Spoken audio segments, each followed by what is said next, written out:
Well, hello and welcome to another edition of Health Solutions with Shawn and Janet Needham, where Team Needham discusses everything healthcare. I am your host, Shawn Needham, along with my wonderful wife, Janet, and we are excited to have Misty Winter on today. She is going to be talking and exposing, I guess, the food industry and how the food industry hijacked our lives 40, 50 years ago now. And we've been living off processed foods. Unfortunately, most of us have, and it has really made a lot of us sick. So she's going to be discussing that first and foremost. So just a little housekeeping item. So we are streaming live from my personal Facebook page and the Moses Lake Professional Pharmacy Facebook page. And please go to our Moses Lake Professional Pharmacy YouTube site and subscribe so you don't miss any episodes. And we are streaming live from the Moses Lake Professional Pharmacy studio today. So check us out on all the podcast forums. Like, subscribe, comment. What else do you want to hear? So with that, I would like to introduce Misty Winter. She's going to be talking about the food industry. Misty, welcome to our show. Yes.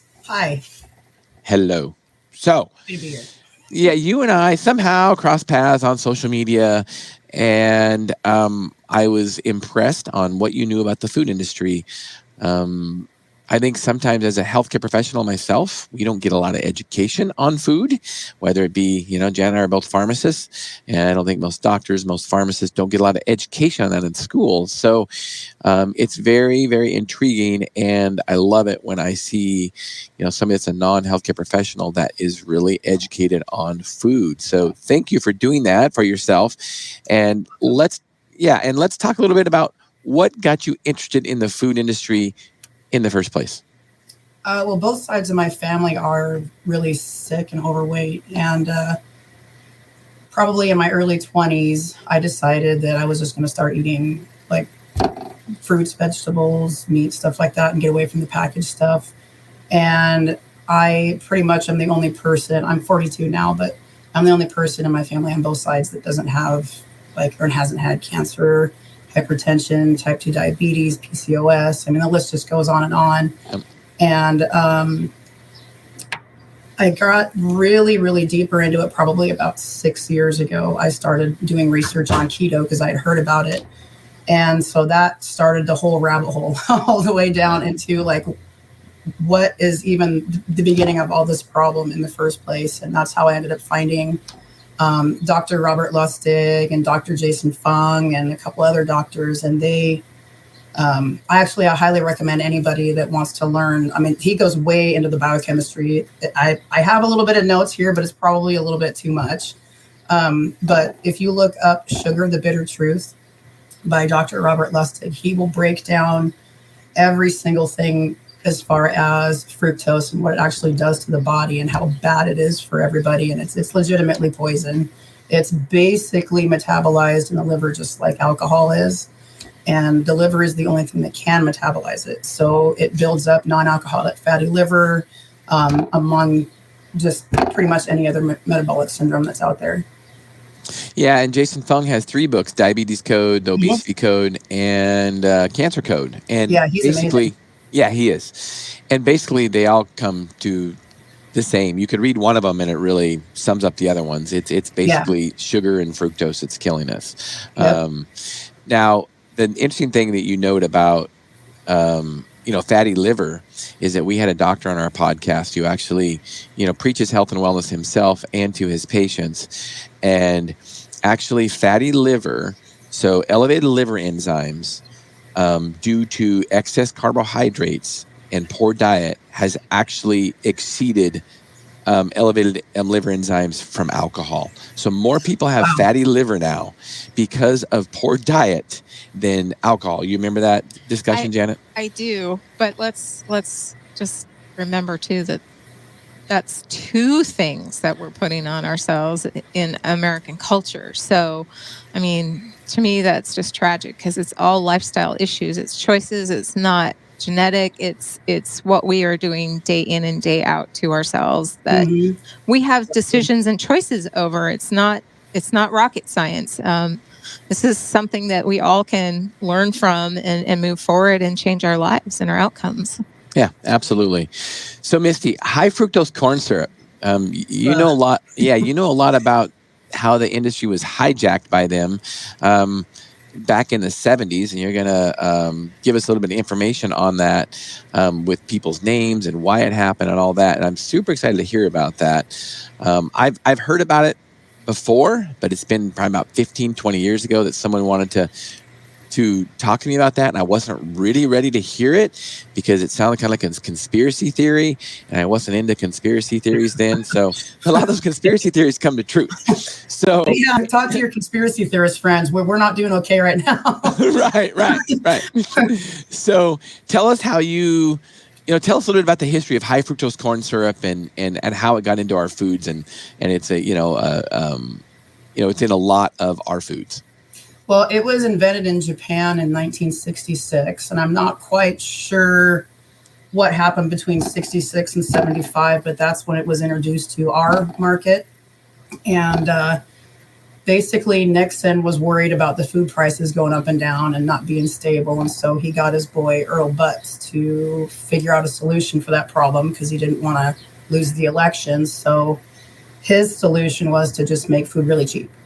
They really didn't think about any kind of health problems or anything from it. They just wanted to make it cheap and keep the election. So here we go, high fructose corn syrup and making food out of buildings instead of pulling it out of the ground or where it's supposed to come from.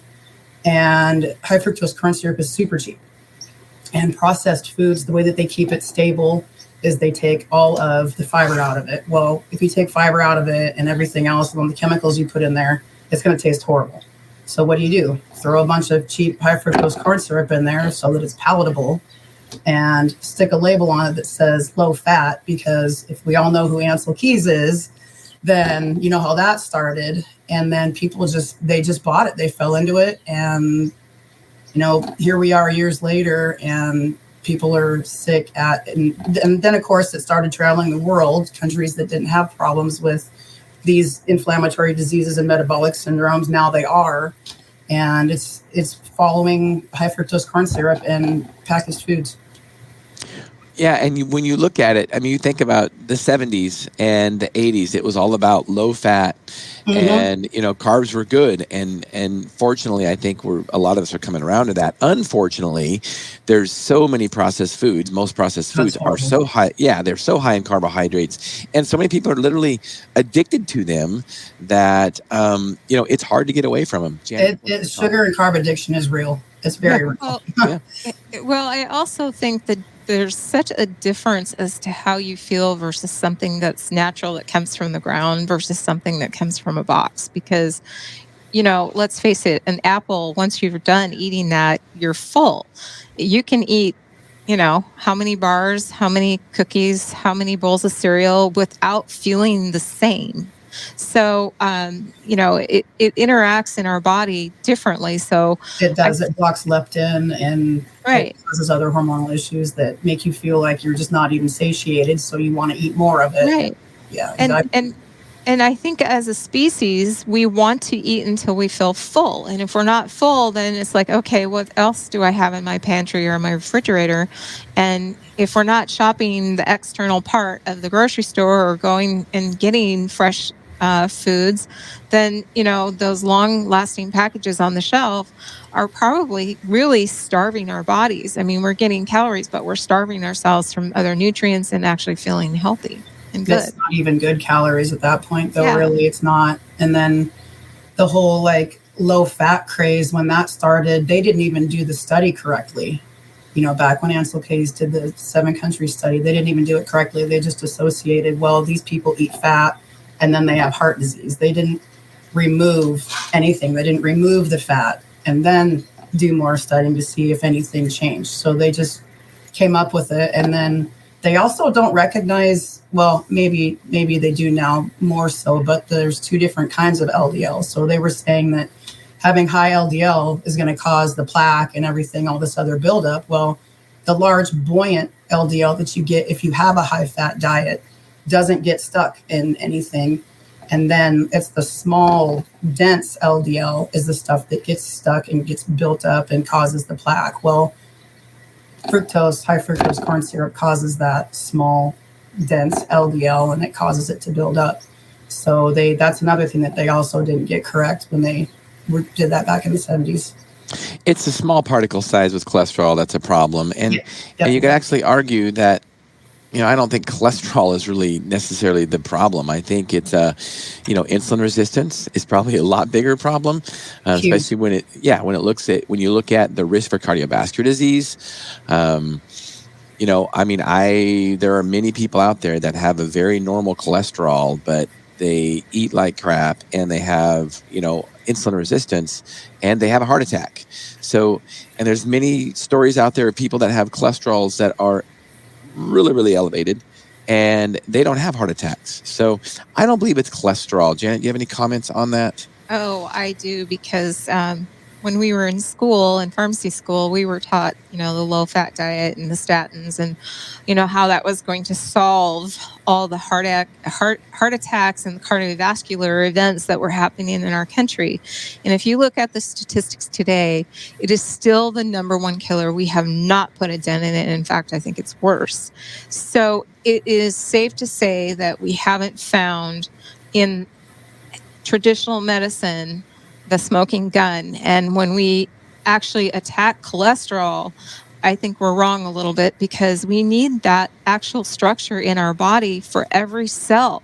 So if we eliminate that and take away cholesterol, then you end up with people that have joints and injuries to their muscles and things that aren't repairing. So I feel like we're missing the mark. So the first thing I think to start with is maybe to go back to, what are we doing in our life to get to this point? And diet seems to be a great place to start. So, inflammation definitely does happen when we just, swallow ourselves in fructose, or any kind of sugar for that matter, whether it be alcohol, sugar, or the fructose. So I think what you're saying makes a lot of sense to me. It's not necessarily acute either. It's over time. Correct. It's not like immediate. You have a donut and you're not going to end up with diabetes, but you continuously keep that insulin, and then of course the inflammation on top of it. And yeah, you keep taxing your pancreas with too many carbohydrates, and eventually your pancreas will be overtaxed and it will not be able to respond, and you will need a lot more insulin to respond to any carbohydrates you eat.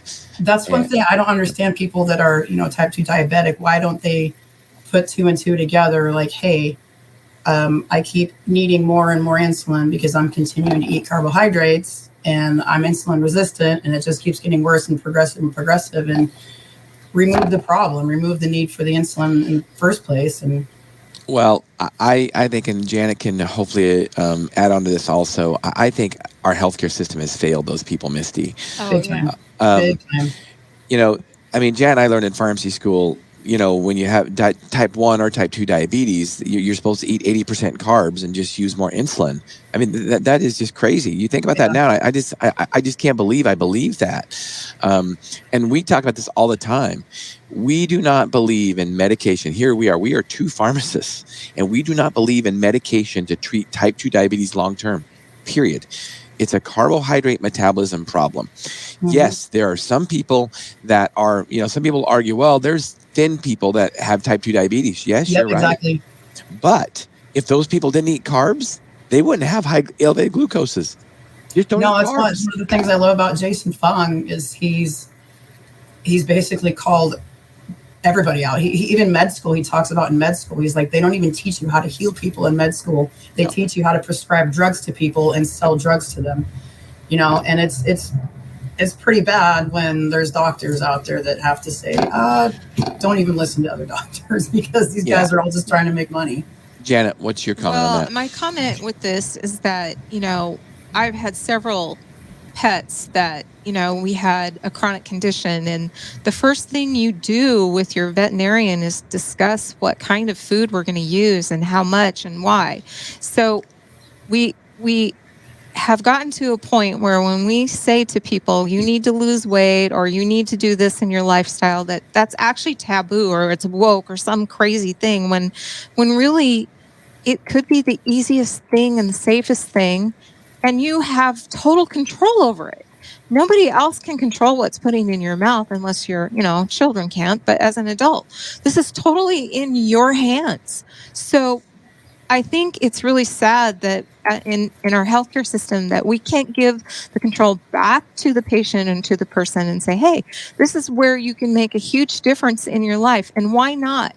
It's inexpensive to go back to being healthy. Being sick is totally expensive. I mean, that can, break you. So You've had that argument numerous times with people, like what's going to cost you more, a bunch of prescriptions and doctor visits and being in the hospital, or Right. just go buy some meat and veggies, eat Yeah. right. Absolutely. It's really that simple. I'm not very good at math, but So let's talk about genetics. You say, Misty, that you have a family history. You've got some family that, struggle with diabetes, cancer, and things like that. So commonly we get some people that will say, well, you know what, I just got bad genes. So it's kind of a cop out. So, but you have taken a different approach to that. Will you tell me about that?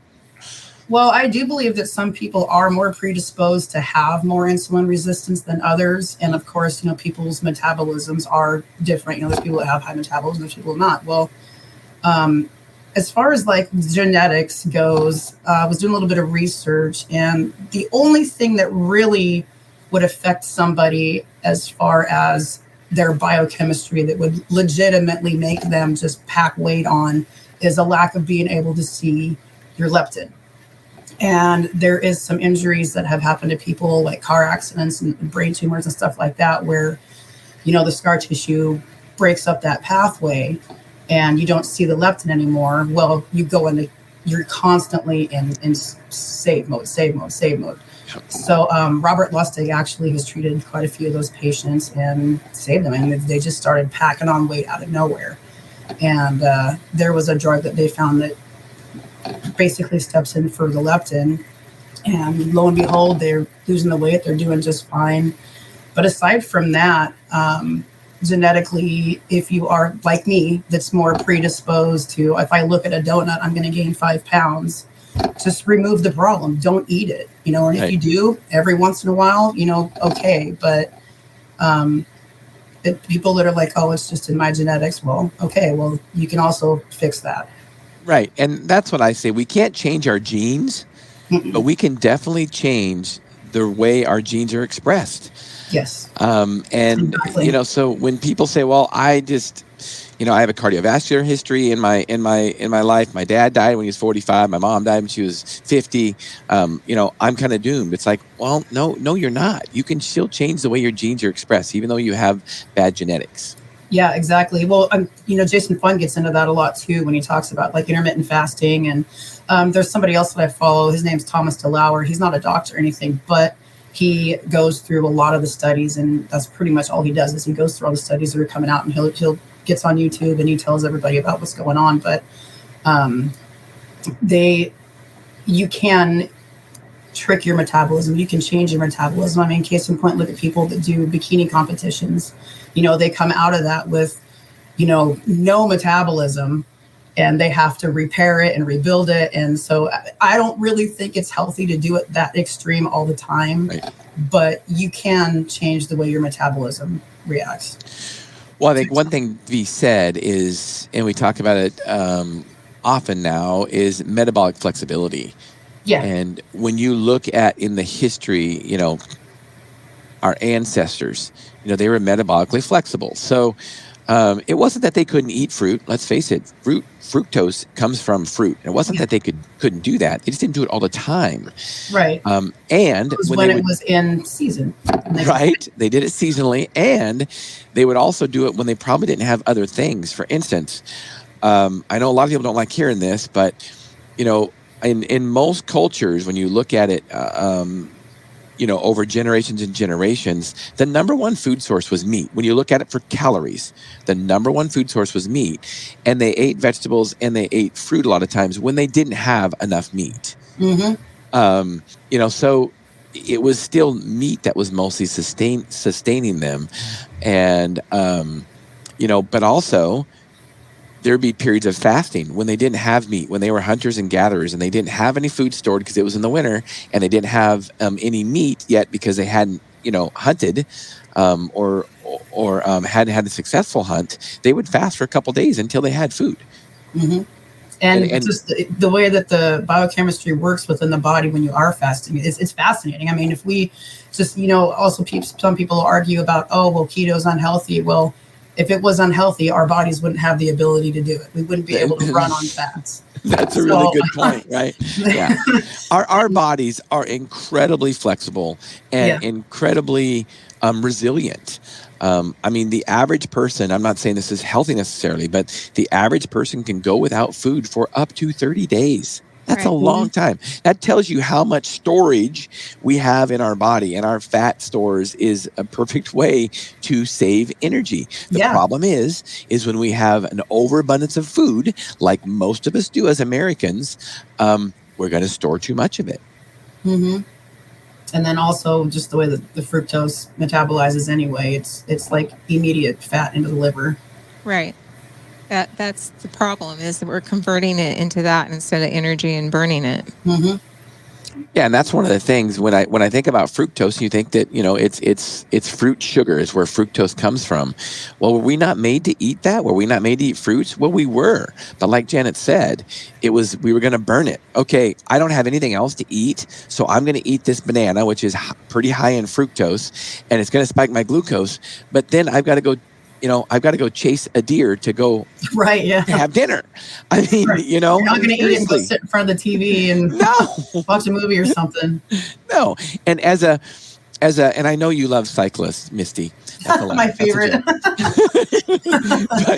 as a cyclist, I eat around my workouts, and I had a mountain bike race Sunday, and right before the race, I had a pure fructose gel. It was 100 calories of pure fructose, but I burnt 2,000 calories in an hour and a half. Right, exactly. An hour and 50 if you're minutes. burning it, you're not going to hurt yourself. Right. Yeah. And we have to be careful with those things. If we're gonna burn it, then we can eat it. Well, I do have a comment to say about this, though. I mean, we had an Airedale who loved to snoop through things, and he was super smart. And I had bought Shawn applesauce for his rides because I thought, well, this would give him a change, while he's riding. And the dog got into Shawn's bag of his bike gear, ate all the applesauce. I mean, every last drop of it, but did not touch the gels or the sugars or all the other stuff. So the first thing this is what I said to him. I said, if an animal rejects, we probably shouldn't. I mean, think about that. A dog is an omnivore and an opportunist, and they wouldn't eat the gel that I was eating before my races. Nope. I mean, it just tells you he ate the real food, but he wouldn't eat the gels. No. It just tells you something about those food. And one thing about this, as we're on the subject, is like one of the things we talk about when it comes to eating healthy. I know it's a lot simpler than it sounds, but some people get really confused. But here's one of the simplest things to remember: if it doesn't rot, don't eat it. Right. Yeah. And think about high fructose corn syrup. It is so highly concentrated sugar that bacteria and mold cannot grow in it. It's too concentrated. It'll lyse their cells. So it's preserved in itself. It's a preservative in itself. High fructose corn syrup is a preservative in itself. It won't rot. Well, we probably shouldn't eat it. That's why Twinkies will live forever. They'll outlast us. right. Because there's so many preservatives. So you also have some issues with gluten. Is that correct? Yeah, I've got a really sensitive digestive system, and I did a little bit of digging on that too. And from what I understand, it's just the way that they have over-processed it nowadays. I guess way back in the day, maybe they just didn't know. Like for me, if I eat a sandwich, I'll wake up the next day and my face. I think you saw that picture, didn't you? See that picture of me? Yeah, it's crazy. My whole body gets inflamed, but you can really see it in my face, and it also upset my stomach and stuff like that. But I also can't do lactose, so it kind of does the same thing. Not nearly as bad with the inflammation, but more stomach inflammation than anything. And I didn't really notice it until I cut it out of my diet for a while. And then I had it again, and I was like, I feel like crap. My body just blew up. And so. And, Jen and I have discussed this time and time again about like lactose, for instance. We'll talk about lactose. Most of our cultures in America, most of our cultures, if you look at generations back, we grew up, eating dairy products. Mm-hmm. So why all of a sudden does lactose cause problems? Well, I mean, you could maybe argue it's because even our milk is processed. Yeah. My wife grew up on a dairy farm. She grew up drinking raw milk, and she lived, right? and you got to think, when you pasteurize milk, pasteurization, kills bacteria. And there are probably there are good bacteria in that milk that probably helps us process lactose, period. And that's why a lot of our gut biomes are messed up, because we have all this processed food. If we were eating real food that wasn't processed, including pasteurized, yes, you could make an argument that it saved a lot of lives, because people get sick with botulism and stuff if food is not, Yeah. processed correctly. But you know where I'm going with that? I mean, what are your thoughts? Well, I mean, it's specifically just as far as people like getting sick and stuff, if they took better care of how they actually handle stuff, I mean, that would help too. But no, I think over processing stuff is absolutely one of the problems too. And I didn't even notice anything until I was about 13 is when I noticed, like, because I would just grab the milk jug and drink it out of the fridge. But as soon as I turned 13, it just, for whatever reason, I would drink milk and I'd feel really nauseous. And I really miss ice cream. I tell you that much. But and then, like I said, with the gluten and stuff, I didn't notice it until later in life, until I really just quit eating it. But then, I look back, like in high school, I was 210 pounds. I was really, really heavy. I grew up super poor. We ate a bunch of garbage, and I don't know. I kind of heard that same thing. Oh, we just can't afford the good food or whatever. And then once I got out on my own, I kind of cut back a lot of that stuff, and I started losing weight and didn't feel so bad anymore. But yeah, so I think that all of it together, the overprocessing, the kind of changing the dynamics of the gluten itself, and then probably cooking out anything that would help a gut, digest the lactose. And that's funny. I actually listened to like an 1.5 hour long lecture that an immunologist gave on the perturbation of the microbiome. And like, they are finding out, this was like 2 years ago when COVID first started. Was it 2 years now? Anyway. And everybody thought that was like conspiracy theory, right? Remember that? People like, oh, the gut microbiome, that's a joke. You're just a quack. Well, they have even linked like babies that are given formula to having inflammatory diseases like asthma. And, I was formula fed. I have asthma. My daughter was too. She's got asthma. So they've really been able to get and see that what we put into our bodies is absolutely affecting what our bodies are putting back out. And I don't know why that seems so strange to people. Right. Makes perfect sense to me. I mean, you feed yourself garbage. What do you expect your body to do with it? It doesn't know. Right. We had a great podcast, Dr. Sabina Salinka, and she studies nothing. She's a doctor, MD, and she studies nothing but the microbiome. And she did a big study on how people responded to COVID, and people that had a good microbiome responded better to COVID. Not a surprise. I mean, 70 to 80% of our immune system,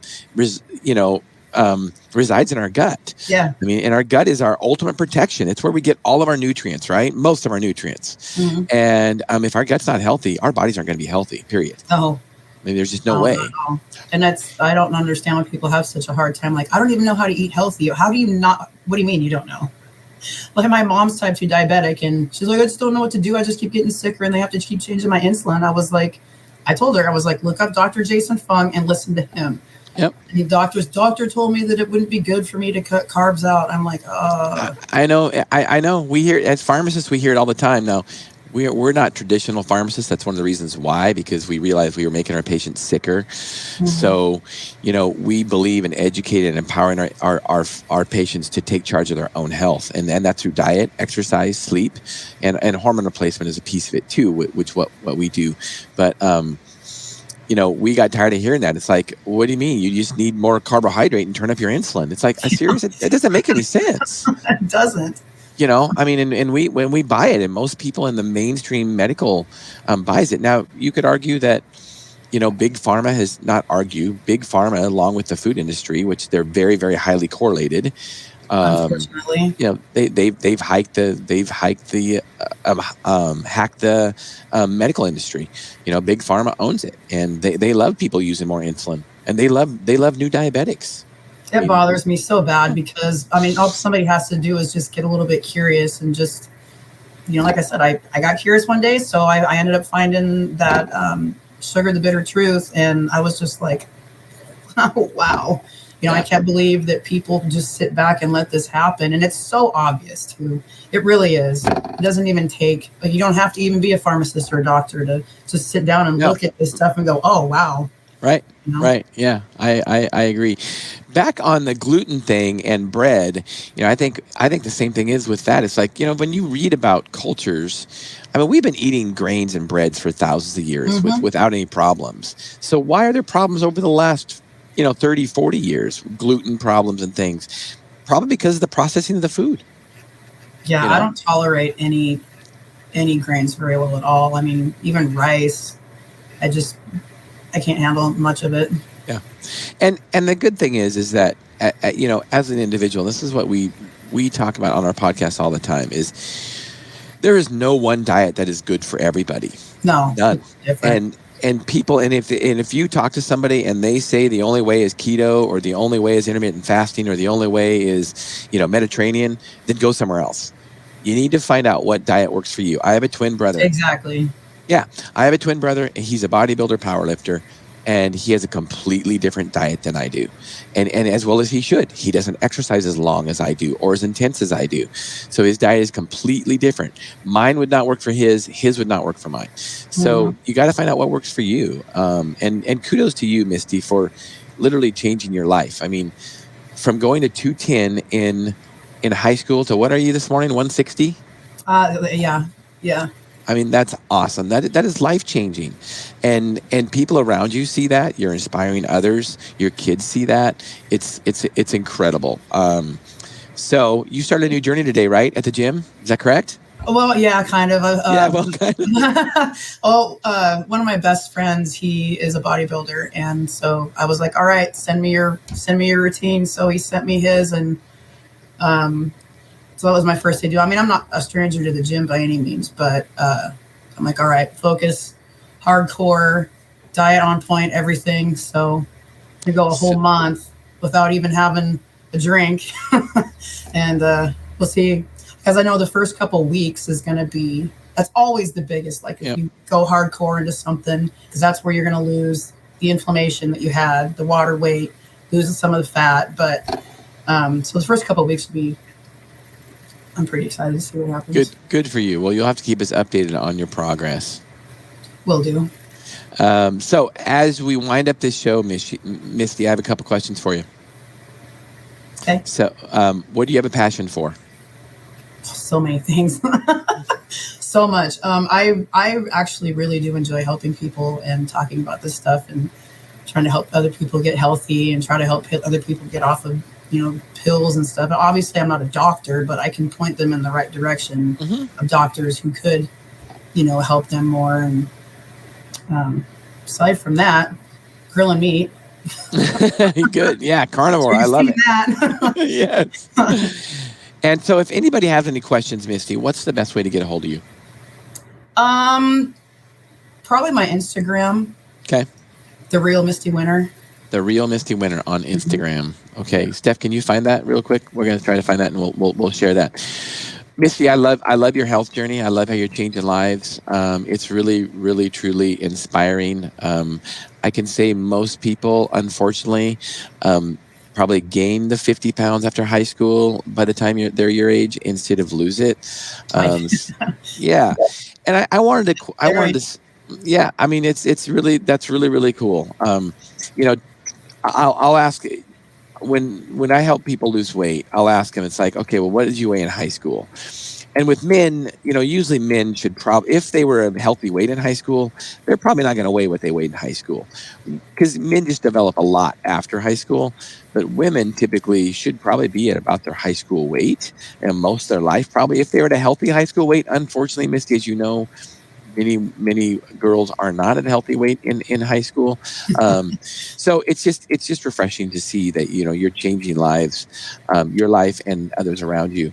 I did want to mention too about eating healthy being expensive, and we've done a podcast on this. I believe we've talked about it before, and you already made it clear that, you know, kind of like Janet said, you either eat healthy now or it's going to cost you a lot later. Yeah, exactly. Those are the facts. Those are the And facts. also, if you can save up by in bulk, I just bought a second pig. I'm going to probably end up getting a whole cow here in probably about 2 months. So, and then veggies, I'm sorry, but it's like $3 at Safeway for a big bag of organic broccoli that's frozen, and frozen veggies are fine. They cut it and they flash freeze it. So it preserves a lot of the nutrients in them, and it's not expensive. Right. I did a video a few months ago. I think it was in January, and I bought a McDonald's hamburger. I didn't eat it. I bought a McDonald's hamburger, and it was 400 calories. And then I went to this, and it was like $3, something like that, whatever, right? Then I went to the store, and I bought a potato, and I bought some broccoli, and I bought a chicken breast from the deli. So I wasn't buying in bulk either. And that chicken breast, that broccoli, and that potato was like a few dollars. It was about the same price probably as the McDonald's burger. But here's the argument. How much of that broccoli, that potato, and that chicken breast can you eat? Probably just about that serving. Probably That's about it. that. Yeah. I don't know about you, Misty, but I'm not a big fan of chicken, but I can only eat one chicken breast, and that's probably a good thing. Yeah. And then I get full. Yeah. A McDonald's hamburger, I could eat 3 or 4 of them without stopping. I mean, so, you know, and here's the problem. When people go to McDonald's, this is my whole thing with eating healthy, it being cheaper. When you go to McDonald's, do you really order just a hamburger? No. You might have good intentions when you're going to the drive. Right. You might have good intentions when you're going to the drive-through, but the next thing you know, you add supersized fries to it, you add a big Coke to it, and then you add their little ice cream side dish or whatever. I mean, it's just so easy. If you're eating at home, you got to prepare that stuff. If you prepare your food, it's a lot harder to overeat.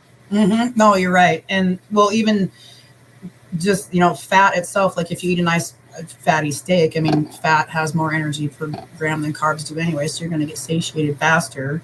Absolutely. And you mentioned soda, and that's a whole rabbit hole we didn't get a chance to go down. I could go off on that for days. We'll have to have another podcast to discuss that. So Misty, I really appreciate you being on. It's Thanks for having me. Yeah, you're really inspiring. I love what you're doing. You'll have to keep us updated on your health journey, because I definitely want to follow you, and I want our listeners and viewers to be inspired by you. So thank you so much for being on. Thank you for having me so much. Yes. And tomorrow, tune in to Health Solutions with Shawn and Janet Needham. We will have Dr. Jared Wallen.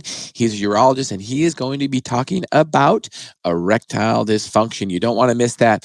We change the time to the afternoon tomorrow. It'll be 2 to 3 p.m. Pacific Standard Time. So don't miss out. And Monday, you don't want to miss out. We're back on our regular schedule after Memorial Day. Dr. Michael Turner talking about anti-aging. So tune in to Health Solutions with Shawn and Janet Needham. Thank you for watching and listening.